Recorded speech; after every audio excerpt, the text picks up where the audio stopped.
Sir ಇದೇ problem ಆಗಿರೋದು. Sugar ಅಂದ ತಕ್ಷಣ ಜನ ಏನ್ ತಿಳ್ಕೊಳ್ತಾರೆ, ಶುಗರ್ ಅಂದ್ರೆ ಸಕ್ಕರೆ. ನಾವು ಸಕ್ಕರೆ ಬಿಟ್ವಿ, ಬೆಲ್ಲ ತಿಂತೀವಿ, ನಾವು ಅನ್ನ ಬಿಟ್ವಿ, ಮುದ್ದೆ ತಿಂತೀವಿ. ಇದೆಲ್ಲ ಒಂದು ತಪ್ಪು ಕಲ್ಪನೆಗಳಿದೆ. ನೀವು ಸಕ್ಕರೆನ, ಫ್ಯಾಟ್ ಅನ್ನ, ಪ್ರೋಟೀನ್ಸ್ ನ ಒಟ್ಟಿಗೆ ಕೊಟ್ರೆ ನಮ್ ದೇಹ ಉಪಯೋಗಿಸೋದು ಯಾವತ್ತು ಫಸ್ಟ್ ಸಕ್ಕರೆನ.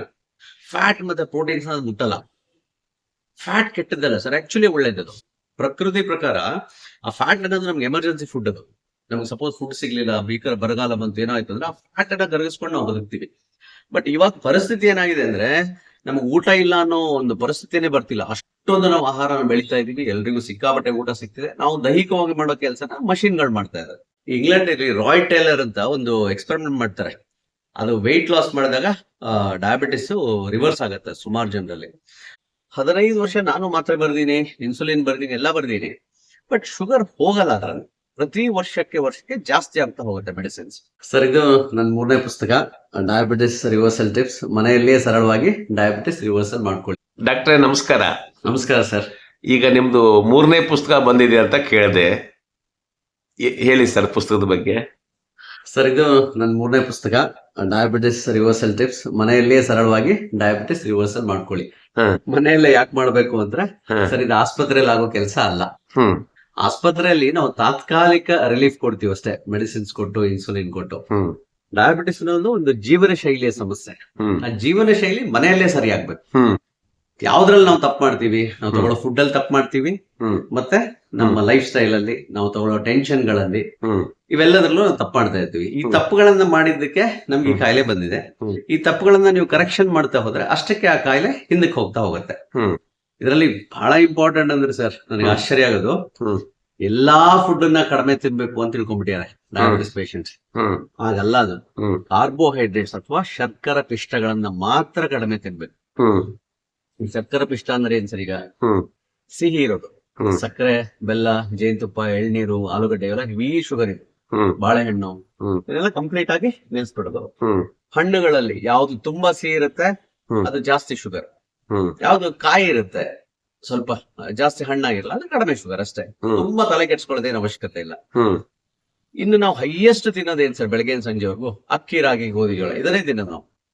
ಸೊ ಈಗ ಅನ್ನ ಮಾಡ್ಲಿ, ಮುದ್ದೆ ಮಾಡ್ಲಿ, ದೋಸೆ, ಇಡ್ಲಿ, ಏನೇ ಮಾಡ್ಲಿ, ನಾವು ಹೈಯೆಸ್ಟ್ ಯೂಸ್ ಆಗೋದೇ ಅಕ್ಕಿ, ರಾಗಿ, ಗೋಧಿ, ಜೋಳ. ಇದೆಲ್ಲ ಕಾರ್ಬೋಹೈಡ್ರೇಟ್ಸ್ ಅಂದ್ರೆ ಶರ್ಕರ ಪಿಷ್ಟ. ಇದೊಂದು ಸಂಸ್ಕೃತ ಶಬ್ದ ಅದು. ಇದೆಲ್ಲ ಒಳಗೋಗಿ ಶುಗರ್ ಆಗುತ್ತೆ. ನಾವು ಒಂದ್ ಕಡೆಯಿಂದ ಶುಗರ್ ಎಲ್ಲ ತಿಂತಾ ಇರ್ತೀವಿ, ನಮ್ಮ ದೇಹದೊಳಗೆ ಹಾಕ್ತಿವಿ. ಇನ್ನೊಂದ್ ಕಡೆಯಿಂದ ಅದಕ್ಕೆ ಮಾತ್ರೆ ತಗೊಳ್ತೀವಿ. ನೀವು ಎಷ್ಟೇ ಮಾತ್ರೆ ತಗೊಂಡ್ರು ನಾವು ನಮ್ಮ ದೇಹದ ಒಳಗೆ ಎಲ್ಲಿವರೆಗೂ ಶುಗರ್ ಹಾಕ್ತಾ ಇರ್ತೀವೋ. ಸರ್ ಇದೇ ಪ್ರಾಬ್ಲಮ್ ಆಗಿರೋದು. ಶುಗರ್ ಅಂದ ತಕ್ಷಣ ಜನ ಏನ್ ತಿಳ್ಕೊಳ್ತಾರೆ, ಶುಗರ್ ಅಂದ್ರೆ ಸಕ್ಕರೆ. ನಾವು ಸಕ್ಕರೆ ಬಿಟ್ವಿ, ಬೆಲ್ಲ ತಿಂತೀವಿ, ನಾವು ಅನ್ನ ಬಿಟ್ವಿ, ಮುದ್ದೆ ತಿಂತೀವಿ. ಇದೆಲ್ಲ ಒಂದು ತಪ್ಪು ಕಲ್ಪನೆಗಳಿದೆ. ಕಾರ್ಬೋಹೈಡ್ರೇಟ್ಸ್ ಅಂದ್ರೆ ಎಲ್ಲದೂ ಬರುತ್ತೆ. ಈಗ ನಾನು ಎಲ್ರಿಗೂ ಪೇಷಂಟ್ಸ್ ಹೇಳ್ತೀನಿ, ಬುಕ್ಕಲ್ಲೂ ಬರ್ದೀನಿ, ಈ ಹಾಸನ ಮಂಡ್ಯ ಕಡೆ ಬರೀ ಮುದ್ದೆ ತಿಂತಾರೆ, ಅಲ್ಲಿ ಡಯಾಬಿಟಿಸ್ ಪೇಷಂಟ್ಸ್ ಇಲ್ವಾ? ನಮ್ಮ ಹುಬ್ಳಿ ಧಾರವಾಡಕ್ಕೆ ಹೋದ್ರೆ ಬರೀ ಜೋಳದ ರೊಟ್ಟಿ ತಿಂತಾರೆ, ಅಲ್ಲಿ ಡಯಾಬಿಟಿಸ್ ಪೇಷಂಟ್ಸ್ ಇಲ್ವಾ? ಸೊ ಅದೆಲ್ಲ ಒಳಗೋಗಿ ಶುಗರ್ ಆಗುತ್ತೆ. ಒಂದೇ ನಾವು ಸಜೆಸ್ಟ್ ಮಾಡ್ತೀವಿ, ಪಾಲಿಶ್ ಮಾಡಿದ ಅಕ್ಕಿ ತಿನ್ಬೇಡಿ, ಅದ್ರ ಬದಲು ಕೆಂಪಕ್ಕಿ ಇಲ್ಲ ಕುಶಲಕ್ಕಿ ಅಂತ ತಗೊಂಡ್ರೆ ನಿಧಾನಕ್ಕೆ ಜೀರ್ಣ ಆಗುತ್ತೆ. ಇನ್ನೊಂದು, ನಾನು ಇದರಲ್ಲಿ ಸರ್ ನನ್ನ 20 ವರ್ಷ ಅನುಭವಗಳಲ್ಲಿ, ನಿಮಗೆ ಗೊತ್ತು, ನೀವು ನನ್ನನ್ನ ಮೊದ್ಲಿಂದ ನೋಡಿದೀರಾ, 15 ವರ್ಷ ನಾನು ಮಾತ್ರೆ ಬರ್ದೀನಿ, ಇನ್ಸುಲಿನ್ ಬರ್ದೀನಿ, ಎಲ್ಲ ಬರ್ದೀನಿ, ಬಟ್ ಶುಗರ್ ಹೋಗಲ್ಲ. ಅದರಲ್ಲಿ ಪ್ರತಿ ವರ್ಷಕ್ಕೆ ಜಾಸ್ತಿ ಆಗ್ತಾ ಹೋಗುತ್ತೆ ಮೆಡಿಸಿನ್ಸ್. ಈಗ ಇನ್ಸುಲಿನ್ ತಗೊಳ್ತಿದ್ದಾರೆ ಯಾರೋ, ಮಾತ್ರೆ ತಗೊಳ್ತಿದ್ದಾರೆ 4-5 ತರ ಮಾತ್ರೆ. 10 ವರ್ಷ ಹಿಂದೆ ಕೂಡ ನೀವು ಮನೇಲಿ ಅದೇ ತರ ಊಟ ಮಾಡಿದೀರಾ, ಈಗಲೂ ನಿಮ್ಮ ಮನೇಲಿ ಅದೇ ಊಟ ಇರುತ್ತೆ. ಯಾಕೆ 10 ವರ್ಷ ಹಿಂದೆ ಅರ್ಧ ಮಾತ್ರೆಯಲ್ಲಿ ಕಂಟ್ರೋಲ್ ಬಂದ ಶುಗರ್ ಈಗ ಇಷ್ಟು ಮೆಡಿಸಿನ್ ತಗೊಂಡ್ರು ಕಂಟ್ರೋಲಿಗೆ ಬರೋದು? It's very interesting questions. ನಾವೀಗ ಮೆಡಿಸಿನ್ ತಗೊಂಡಾಗ ಏನಾಗುತ್ತೆ, ರಕ್ತದಲ್ಲಿರೋ ಶುಗರ್ ಕಡಿಮೆ ಆಗುತ್ತೆ. ಸರಿ, ಈ ಪ್ರಶ್ನೆ ಬರದ ಶುಗರ್ ಎಲ್ಲಿಗೆ ಹೋಯ್ತು? ಎಲ್ಲರೂ ಹೋಗ್ಲೇಬೇಕಲ್ಲ ಸರ್ ಅದು. ಸೊ ಅದಿಷ್ಟು ಏನಾಗುತ್ತೆ, ಸ್ವಲ್ಪ ಕೆಲವೊಂದು ಜೀವಕೋಶ ಒಳಗೆ ಹೋಗುತ್ತೆ, ಇನ್ ಕೆಲವು ಸ್ಟೋರ್ ಆಗುತ್ತೆ. ಇಷ್ಟು ಶುಗರ್ ಹೋಗ್ಬಿಟ್ಟು ಫ್ಯಾಟ್ ಆಗಿ ಕನ್ವರ್ಟ್ ಆಗುತ್ತೆ. ಬಹಳ ಜನ ನಾವು ತಪ್ಪೇ ತಿಳ್ಕೊಂಡಿದೀವಿ, ನಾವು ನಾನ್ ವೆಜ್ ತಗೊಂಡ್ರೆ, ಎಣ್ಣೆ ಪದಾರ್ಥ ತಿಂದ್ರೆ, ಬೆಣ್ಣೆ ತುಪ್ಪ ತಿಂದ್ರೆ ಕೊಲೆಸ್ಟ್ರಾಲ್ ಜಾಸ್ತಿ ಆಗುತ್ತೆ ಅಂತ. ಈಗ ನಾನೊಂದು ಪ್ರಶ್ನೆ ಕೇಳ್ತೀನಿ, ಕುರಿ ಏನ್ ತಿನ್ನತ್ತೆ? ಸೊಪ್ಪು ತಿನ್ನತ್ತೆ, ಪಕ್ಕಾ ವೆಜಿಟೇರಿಯನ್ ಅದು. ಅದ್ರೊಳಗಡೆ ಫ್ಯಾಟ್ ಎಲ್ಲಿಂದ ಬರುತ್ತೆ? ಹಸು ಏನ್ ತಿನ್ನತ್ತೆ? ಹುಲ್ ತಿನ್ನತ್ತೆ, ಪಕ್ಕಾ ವೆಜಿಟೇರಿಯನ್. ಹಸು ಒಳಗಡೆ ಫ್ಯಾಟ್ ಎಲ್ಲಿಂದ ಬರುತ್ತೆ? ಅಥವಾ ಹಸು ಹಾಲಲ್ಲಿ ಕೆನೆ ಎಲ್ಲಿಂದ ಬರುತ್ತೆ? ಅದು ಆ ಸೊಪ್ಪಲ್ಲಿ, ಆ ಹುಲ್ಲಲ್ಲಿರೋ ಜಾಸ್ತಿ ಇರೋ ತಿಂದು ಆ ಶುಗರ್ ಏನಾಗುತ್ತೆ, ಅದು ಫ್ಯಾಟ್ ಆಗಿ ಕನ್ವರ್ಟ್ ಆಗುತ್ತೆ. ಅದು ಇಲ್ಲೆಲ್ಲ ನಮ್ಮ ಮೇಲೆ ಮೆತ್ಕೊಳುತ್ತೆ ನಮ್ಮ ದೇಹದಲ್ಲಿ. ಇದನ್ನೇ ನಾವು ವಿಸರಲ್ ಫ್ಯಾಟ್ ಅಂತ ಹೇಳ್ತೀವಿ. ಇಂಗ್ಲೆಂಡ್ ಅಲ್ಲಿ ರಾಯ್ ಟೇಲರ್ ಅಂತ ಒಂದು ಎಕ್ಸ್ಪೆರಿಮೆಂಟ್ ಮಾಡ್ತಾರೆ. ಅದು ವೆಯ್ಟ್ ಲಾಸ್ ಮಾಡಿದಾಗ ಡಯಾಬಿಟಿಸ್ ರಿವರ್ಸ್ ಆಗುತ್ತೆ ಸುಮಾರು ಜನರಲ್ಲಿ. ಅದ್ರಲ್ಲಿ ಏನ್ ತೋರಿಸ್ತಾರೆ ಅವರು, ಒಂದು ಸ್ಕ್ಯಾನಿಂಗ್ ಎಲ್ಲ ಮಾಡ್ತಾರಲ್ಲಿ, ಈ ವಿಸರಲ್ ಫ್ಯಾಟ್, ವಿಸರ ಅಂದ್ರೆ ನಾವು ಈ ಒಳಗಡೆ ಲಂಗ್ಸ್, ಕಿಡ್ನಿ, ಹಾರ್ಟ್ ಇವಕ್ಕೆಲ್ಲ ನಾವು ವಿಸರ ಅಂತೀವಿ ಮೆಡಿಕಲ್ ಟರ್ಮ್ಸ್ ಅಲ್ಲಿ, ಲ್ಯಾಟಿನ್ ವರ್ಡ್.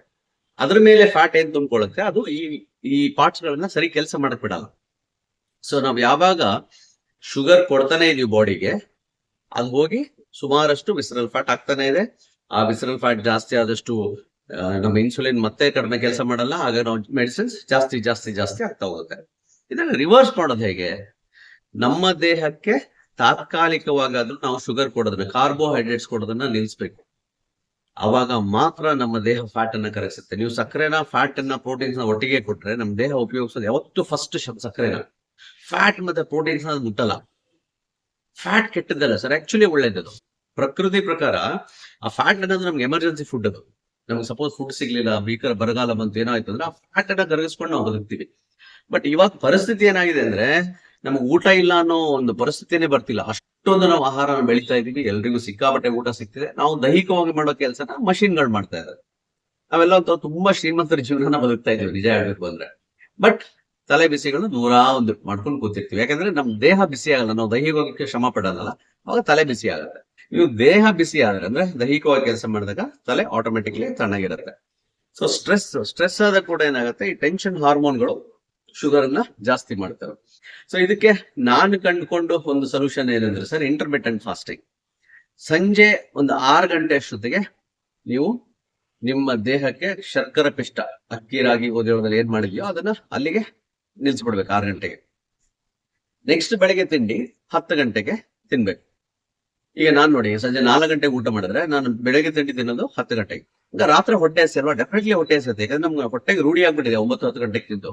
ಆ ಟೈಮಲ್ಲಿ ನೀವು ತರಕಾರಿ ತಿನ್ಬೋದು, ನಾನ್ ವೆಜ್ ತಿನ್ಬೋದು, ಕಾಳು ಬೇಳೆ ತಿನ್ಬೋದು, ಮಜ್ಜಿಗೆ ಕುಡಿಬಹುದು, ಒಂದ್ ಲೋಟ ಸಾರು ಕುಡಿಬಹುದು, ಏನಾರು ಮಾಡ್ಬೋದು. ಅದು ಯಾವ್ದ್ರಲ್ಲೂ ನಿಮ್ಗೆ ಶುಗರ್ ಬರಲ್ಲ. ಸೊ 6 ಗಂಟೆಗೆ ತಿಂದ ತಕ್ಷಣ ತಿಂದಿದ್ದೆಲ್ಲ ಶರ್ಕರೆ ಪಿಷ್ಟಗಳು, ಕಾರ್ಬೋಹೈಡ್ರೇಟ್ಸ್ ಅಂದ್ರೆ ಶುಗರ್ ಅಂತ ಹೇಳ್ತೀವಿ, 10 ಗಂಟೆ ಖಾಲಿ ಆಗೋಗ್ಬೇಕು. ಖಾಲಿ ಆದ್ಮೇಲೆ ದೇಹಕ್ಕೆ ಬೇರೆ ದಾರಿನೇ ಇಲ್ಲ. ಅದು ಉಳಿದಿರೋ ಶುಗರ್ನು ಯೂಸ್ ಮಾಡ್ಬೇಕು. ಅದು ಖಾಲಿ ಆದ್ಮೇಲೆ ಈ ಫ್ಯಾಟ್ ನ ಕರಗಸಕ್ ಸ್ಟಾರ್ಟ್ ಮಾಡುತ್ತೆ. ಈ ಫ್ಯಾಟ್ ಎಷ್ಟು ಕರಗ್ತಾ ಹೋಗುತ್ತೋ ವಾಪಸ್ ನಮ್ಮ ಇನ್ಸುಲಿನ್ ಎಷ್ಟು ಚೆನ್ನಾಗಿ ಕೆಲಸ ಮಾಡುತ್ತೆ, ನಮ್ಮ ಹಾರ್ಟಿಗೆ ಅಷ್ಟು ಒಳ್ಳೇದು, ನಮ್ಮ ಲಿವರ್ಗೆ ಒಳ್ಳೇದು, ಎಲ್ಲದಕ್ಕೂ ಅದು ಒಳ್ಳೇದು. ಯಾವಾಗ ನಮ್ಮ ಇನ್ಸುಲಿನ್, ಎಸ್ಪೆಷಲಿ ಟೈಪ್ 2 ಅಲ್ಲಿ ಏನಾಗುತ್ತೆ, ನಮ್ಗೆ ಇನ್ಸುಲಿನ್ ಇದ್ದೇ ಇರುತ್ತೆ, ಅದು ಸರಿ ಕೆಲಸ ಮಾಡ್ತಿರ್ಲಿಲ್ಲ. ಟೈಪ್ 1 ಆದ್ರೆ ಅಥವಾ ಪ್ಯಾಂಕ್ರೆಟೈಟಿಸ್ ಆದ್ರೆ ಮಾತ್ರ ಇನ್ಸುಲಿನ್ ಶಾರ್ಟೇಜ್ ಇರುತ್ತೆ. ಸೊ ಇದರಲ್ಲಿ ಟೈಪ್ 2 90% ಗಿಂತ ಜಾಸ್ತಿ ಇರೋದೇ ಟೈಪ್ 2. ನಾವು ಫ್ಯಾಟ್ ಅನ್ನ ಕರಸಕ್ ಶುರು ಮಾಡಿದ ತಕ್ಷಣ ವಿಸರಲ್ ಫ್ಯಾಟ್ ಇಷ್ಟು ಇದು ಕರಗಕ್ಕೆ ಸ್ಟಾರ್ಟ್ ಆಗುತ್ತೆ. ವಾಪಸ್ ಇನ್ಸುಲಿನ್ ಚೆನ್ನಾಗಿ ಕೆಲಸ ಮಾಡಕ್ ಸ್ಟಾರ್ಟ್ ಮಾಡುತ್ತೆ. ಆಟೋಮೆಟಿಕಲಿ ಮೆಡಿಸಿನ್ಸ್ ಕಡಿಮೆ ಆಗ್ತಾ ಬರುತ್ತೆ. ಆಮೇಲೆ ಇನ್ನೊಂದು ಜನ ತಪ್ಪು ತಿಳ್ಕೊಂಡೆ, ರಿವರ್ಸಲ್ ಅಂದ್ರೆ ಕಂಪ್ಲೀಟ್ ಮಾತ್ರ ನಿಂತ್ಬಿಡ್ಬೇಕು ಅಂತ. ಹಾಗೇನಿಲ್ಲ. ನಿಮ್ದು ಜೆನೆಟಿಕ್ ಅನುವಂಶವಾಗಿ ಏನೇನಿದೆಯೋ ಗೊತ್ತಿಲ್ಲ, ಕಂಪ್ಲೀಟ್ ಆಗೋರು ನಿಲ್ಲಿ ಅಟ್ಲೀಸ್ಟ್ ಅರ್ಧಕ್ಕರ್ಧನಾದ್ರೂ ಹಿಂದಕ್ಕೆ ಹೋಗ್ಲಿ. ಪಾರ್ಷಿಯಲ್ ರಿವರ್ಸಲ್ ಅಂತ ಹೇಳ್ತೀವಿ, ಅದು ಕೂಡ ಒಳ್ಳೇದೇ ಅಲ್ವಾ. ಪಾರ್ಷಿಯಲ್ ರಿವರ್ಸಲ್ ಅಂತ ಕೂಡ ಒಳ್ಳೇದೇ. ಸೊ ಅಷ್ಟ್ರ ಮಟ್ಟಿಗೆ ನೀವು ಡಯಾಬಿಟಿಸ್ ನ ಹಿಂದಕ್ಕೆ ಮಾಡ್ಕೊಂಡ್ಬಿಟ್ರಿ ಅಂದ್ರೆ ಡಯಾಬಿಟಿಸ್ ಇಂದ ಬರೋ ಕಾಂಪ್ಲಿಕೇಶನ್ಸ್ ಇನ್ನೂ ಕಡಿಮೆ ಆಗುತ್ತೆ. ಇದೆಲ್ಲದಕ್ಕಿಂತ ಮುಖ್ಯ ಅಂದ್ರೆ ಬಹಳ ಖುಷಿಯಾಗಿ 4 ಜನರಿಗೆ ಸಹಾಯ ಆಗುವ ರೀತಿ ನಾವು ಬದುಕಿದ್ರೆ ಸರ್, ಆ ಸ್ಟ್ರೆಸ್ ಲೆವೆಲ್ ಏನ್ ಕಡಿಮೆ ಇರುತ್ತಲ್ಲ, ಅದು ಗ್ರೇಟೆಸ್ಟ್ ಮೆಡಿಸಿನ್. ಅದು ದಿನ ಇಡೀ ಆಕ್ಟಿವ್ ಆಗಿರ್ಬೇಕು, ವಾಕಿಂಗ್ ಮಾಡಿ, ಈ ವೆಹಿಕಲ್ ಮೇಲೆ ಡಿಪೆಂಡೆನ್ಸಿ ಕಡಿಮೆ ಮಾಡಿ, ಟೆನ್ಷನ್ ಕೆಲಸಗಳನ್ನ ಮಾಡಕ್ ಹೋಗ್ಬೇಕು. ಟೆನ್ಷನ್ ಅಂದ್ರೆ ನಮ್ಗೆ ಯಾವ್ದು ಸಮ್ಮತಿ ಇರಲ್ಲ ಒಳಗಡೆ, ಅದನ್ನ ಹೊರಗಡೆ ಮಾಡಕ್ ಹೋಗ್ತೀವಿ. ಅವಾಗ ನಮ್ಮಲ್ಲಿ ಒಂದು ಘರ್ಷಣೆ ಉಂಟಾಗುತ್ತೆ, ಅವಾಗ ಟೆನ್ಷನ್ ಸ್ಟಾರ್ಟ್ ಆಗುತ್ತೆ. ಒಳ್ಳೆ ನಿದ್ದೆ, 4 ಜನ ಹೌದಪ್ಪ ಇವರಿಂದ ಒಂದು ಒಳ್ಳೇದಾಯ್ತು ಅಂದ್ರೆ ಸಾಕು, ಇಟ್ಸ್ ಅ ಗುಡ್ ಲೈಫ್. ಇಷ್ಟೇ ಸರ್ ನನ್ನ ಕಾನ್ಸೆಪ್ಟ್ ಇರೋದು. ಅದು ಅದನ್ನೇ ಈ ಪುಸ್ತಕದಲ್ಲಿ ಇದು ಈ ಪುಸ್ತಕ ಇದೆ ಸರ್, ಅದೇ